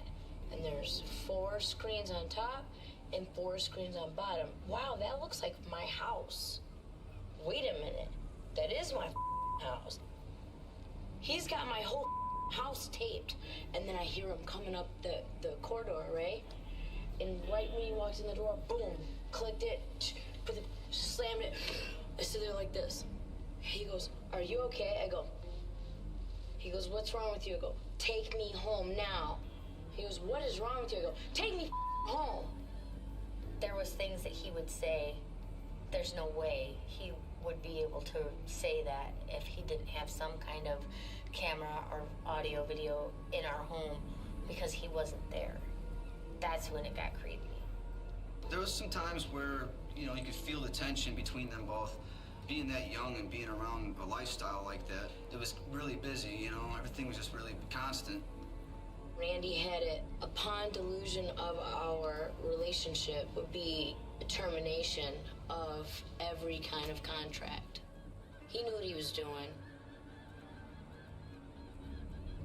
When they broke up, she went from Gorgeous George back to Stephanie.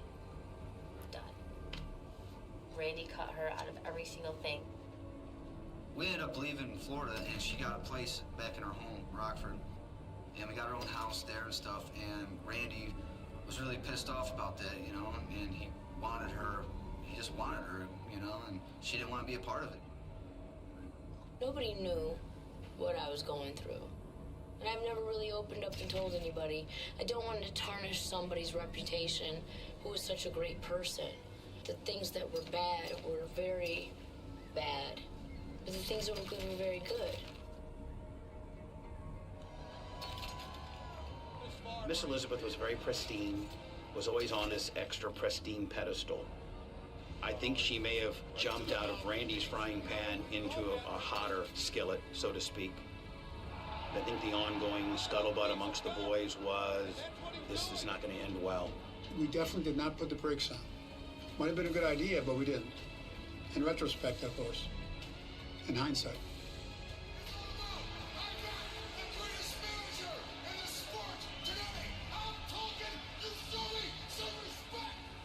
Because she was so deep into this relationship, she was around us less and less. She was a little more isolated. We were concerned and we were worried, and we would always reach out to her and see what we could do to help her, but it just wasn't working. I was surprised she was running with Lex. Lex was running real hard, so were some of his friends at the time. And when I saw her with Lex, I told Eric Bischoff we'll be reading about her in about 2 years.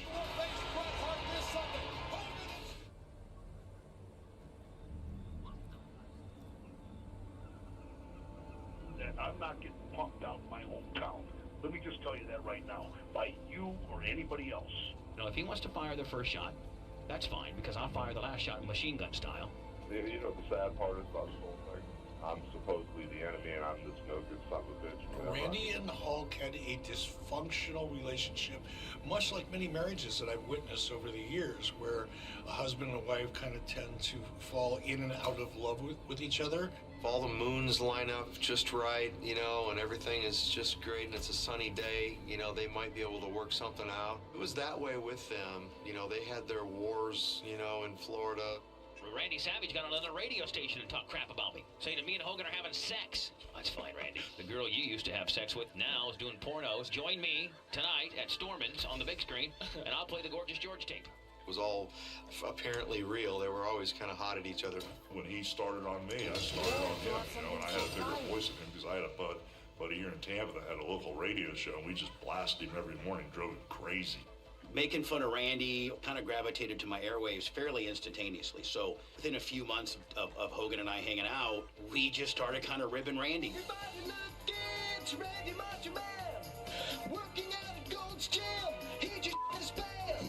Oh, it just drove Macho Man insane. Macho Man would go to lawyers in town and be like, oh, yeah, there's this fat radio guy who's talking a bunch of crap about me, that I pooped my pants. And then the lawyers would say, well, Randy, did you poop your pants? And like, well, yeah, well. It's the debut release from Macho Man Randy Savage. Listen to him throw down with such songs as Let's Get It On and Be a Man. At some point, I look up and I see that Macho Man Randy Savage is a rapper. And he's not kidding. I've been putting my music as a priority one. You know, everybody's writing a book, and I'm not writing a book. I want to express myself with music. I think the entire motive of his rap album was to try to take a shot at Terry. I just think, I don't know, you know, it didn't really gain any traction anywhere, you know. It was just one of those things, get it off his chest. It was part of that hate that he had to get rid of. Randy had a plan that Be a Man Hulk was going to sell 50 million copies. Instead, it only sold 50,000. The critics said it defied physical possibilities. It sucked and blew at the same moment. I don't necessarily know that any of us are really proud of it. You know, I mean, I wouldn't be a man if I didn't say, you know, to the camera that I was sorry for the things that I said. Get a shot of this right here. Oh, yeah. Savage, boy, if you don't got it, you don't know what music is. You know, there was nothing untypical about the evening. We were hanging out, watching movies, having a few drinks and popping some pills. Like she had dozed off on the couch for a minute. It was a late at night, so went over. I realized definitely there was something wrong. So I immediately called 911. She's laying on the floor. I tried to pick her up. I tried to... Okay, what I want you to do, I want you to go over and see if she's breathing. I fell. Please send somebody here who knows what they're doing. And I got taken in from there, and they found all the drugs in the house, and I was placed under arrest shortly thereafter. One day the phone rang. Liz is gone. Pro wrestler Lex Luger is under arrest tonight, and his girlfriend is dead. This all happened today. Gosh, she just had so much to offer. Both Lex and Elizabeth did what addicts often do, which is hide it. By the time it became obvious to those of us who would have liked to have known, it was too late. They were already pretty far gone. She was a beautiful, wonderful, gorgeous woman who had no clue how gifted she actually was. Absolutely. I had a role and definitely a profoundly negative influence on somebody who asked, did you murder her? No, I didn't force her to do drugs or take pills. But was I a negative influence or time that led to that happening? Definitely. If I could change that and go back in time, I would, but I can't. I think the end for Elizabeth is one of the saddest things that's ever happened in wrestling. She wasn't supposed to go that way. Like, she wasn't a wrestler. she didn't abuse her body that we knew of, you know, like, it's heartbreaking. I never said a word about it. I said, I'm very sorry for Elizabeth. She said, thank you. I didn't pick his scabs. I spoke when spoken to, and if I saw a mud puddle, I didn't splash him with it. We loved each other, but we didn't talk about everything unless he brought it up. I know that he had a lot of fond respect for Lex Luger, and I don't think he held any animosity toward him. At all? Really? I gave my answer. Really feel real bad for her and her family. And it's a situation where we hadn't seen each other in about maybe 5-6 years, but you know, we had closure and we said hello and everything was all good. But feel bad for her family. It just sort of ended, and Randy Savage seemed to just sort of fade away from wrestling. He seemed to kind of go peacefully into the night in a way that most wrestlers are incapable of doing. And my whole life is because I want to do something rather than having to do it. You know, so you know, I've been a really good businessman as far as my personal finances have gone. From what I heard, he was doing well. He was happy. A lot of the guys leave this business and they can't get it out of their system, can't get it out of their blood. But Randy seemed to have done that. And if you remember, I mean, he was one of the first guys that got a decent part in a major, major motion picture. Hey! Unlock the thing! Take the chain off! Hey, Freak Show! You're going nowhere! I got you for 3 minutes! 3 minutes of heat time!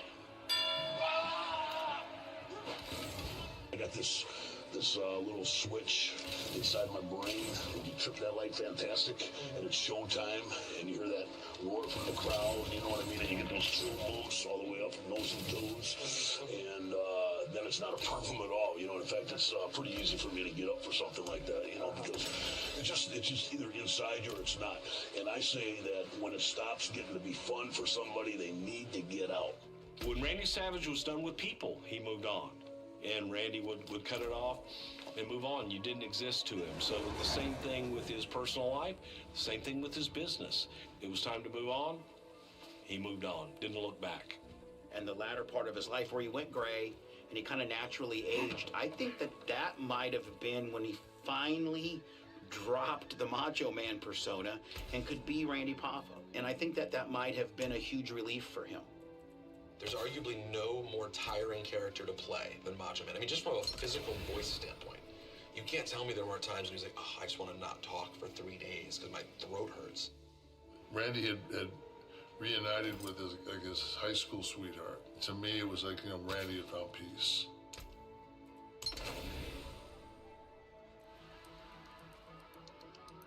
I was at a heart doctor. I look up and there he is, and he looks great. He's about 240 pounds. He's got his weight back.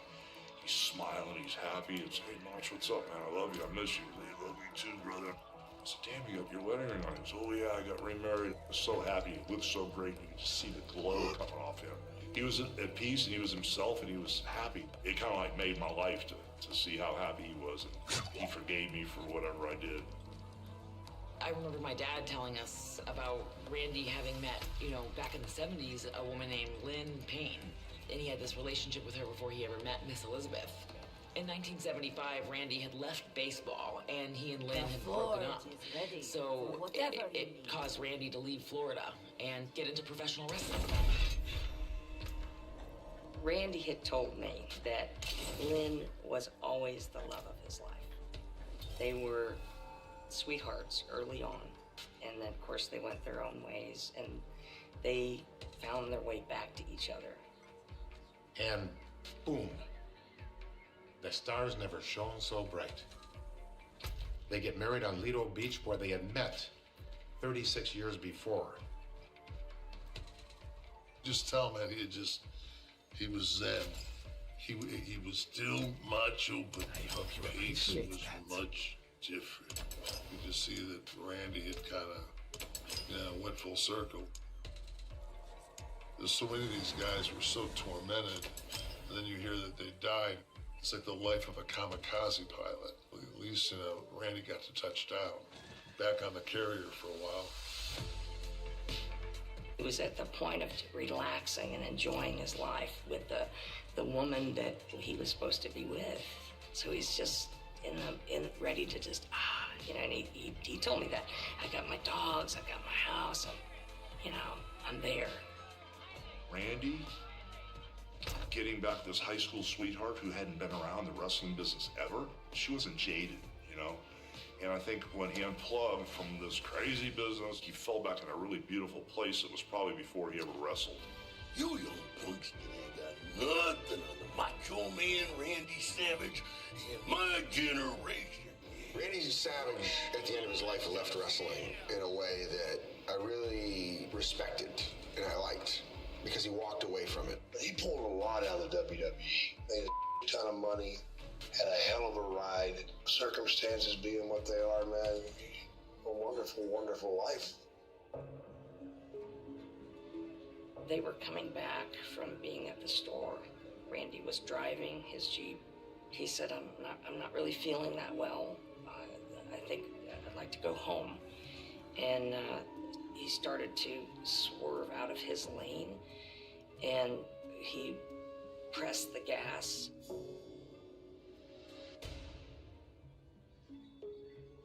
Lynn had to steer. The Jeep was going to crash into other vehicles, oncoming vehicles, and cause all kinds of other fatalities. So she steered the Jeep into a tree to stop it. And Randy was pronounced dead right there on the scene. Some sad news to report this morning. Pro wrestling icon Randy Macho Man Savage died Friday in a car crash in Florida. TMZ. I get a message from Largo Medical, and that my brother and his wife were in a car wreck. So I called up, and that's when they put me on the phone with Lynn, and she explained to me what happened. Police say Savage lost control of his Jeep Wrangler about 9:30 this morning. His wife suffered minor injuries. Randy Macho Man Savage was 58. My thought immediately went to, I wish I would have shared some more moments with Randy. Not so much of in the ring stuff, but just going out and having a lunch or something, to the other side of Savage. If I never would have been able to meet with Randy one last time before he passed away, it would have probably been something that would have haunted me. I don't think I could have really rationalized it if I'd never got across and saw him again. He had a heart attack while driving, and that's a crazy way to die, but it's also a very Macho Man way to die. You take a Jeep and a heart attack into a tree, you're like, dude, what's up? And you kind of wonder if he negotiated that death. He's like, what if the heart stops and the Jeep pops over the highway, right into a tree, and everyone's like, that's a tough way to go. He's like, very memorable, as opposed to just dying in a bed. It's a very Macho Man way to die. I mean, it's a sad death. I'm not taking that away from it, but I'm saying, as far as spots go, that's a suplex off the top rope. For as many people as can be like, oh, it's not a real sport, It's just entertainment. By the way, I have a big update for everyone. All sports is just entertainment. The value that these athletes have is just as great in culture as a competitive athlete. In fact, with ones like Randy Savage, they're greater. He gave us more than physical entertainment. He gave us himself as a person. Snap into a Slim Jim. Ooh, yeah. Being in Spider-Man. I hope all of those things, these cultural moments, added up to something where he knew, I was a big deal. I was meaningful. It's crazy because there's some people whose run as a professional wrestler is amazing because it lasts 20 years. Randy Savage, his run was really 7 years, but it's one of the greatest 7-year runs of all time. History beckons the Macho Man. He was different. He wasn't like everybody else. And who was the first man to have The perfect way to describe him, he was an enigma. Who paid the book, paid the headline? Yeah! I'm on a headlock. You can paint like that.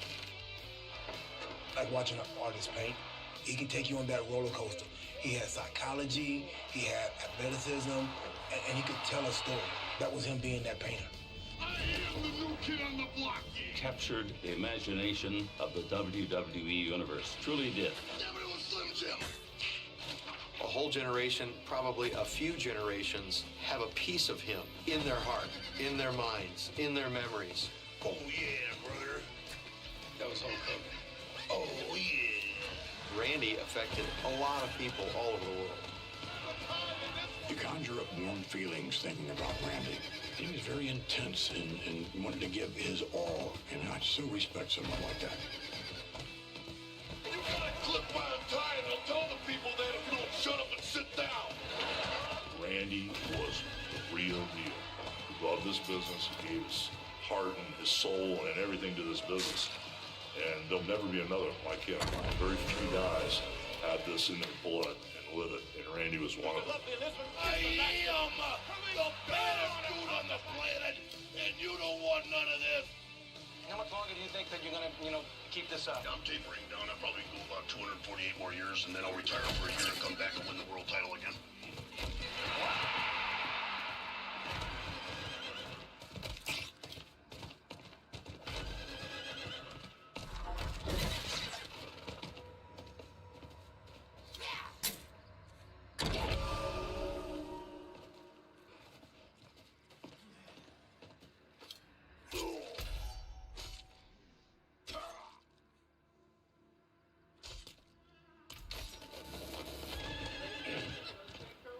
Slowly, halfway through, widen out a little bit, and go right back to that extreme close-up.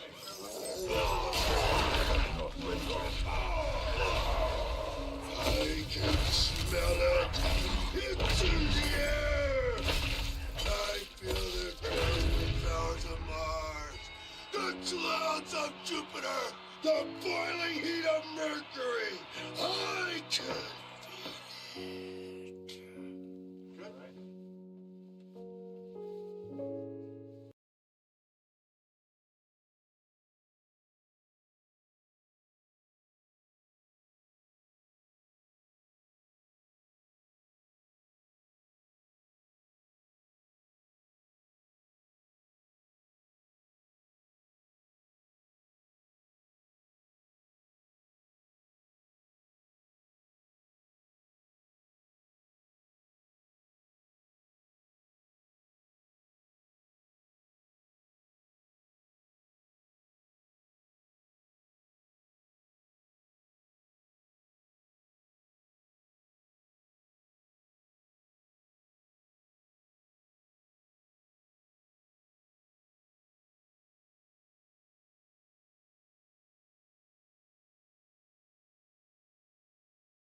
can't afford that.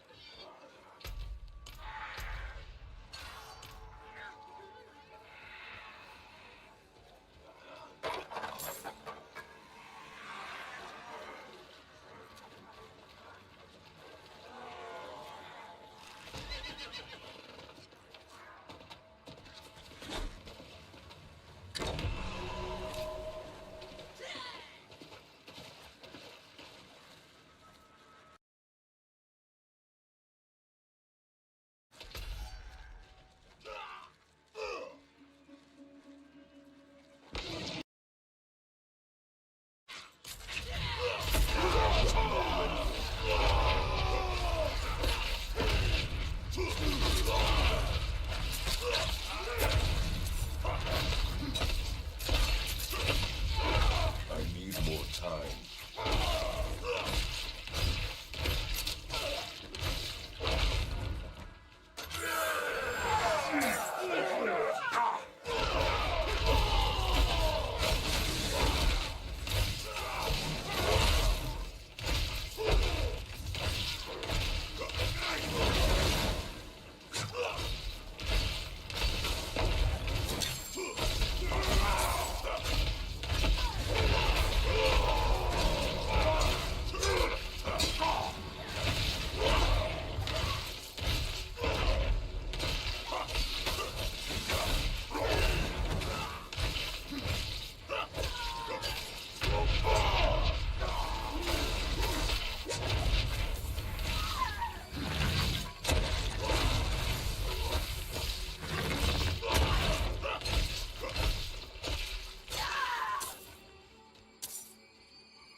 More time.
Not while I'm in town.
I don't know how one gets there, but it's there.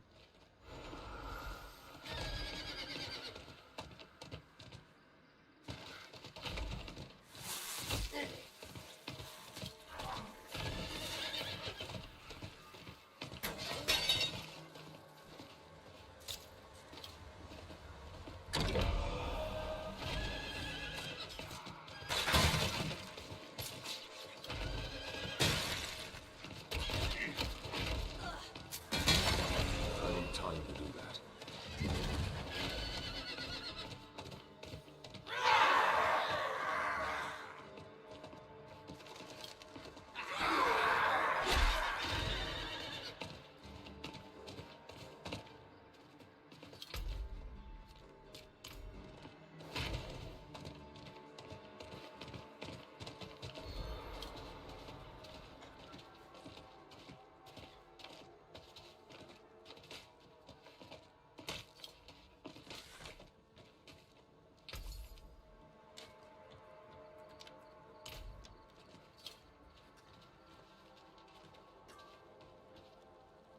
The forge is ready for whatever you need.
A lot of statues I need.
I'm kind of here. I'm gonna take a break.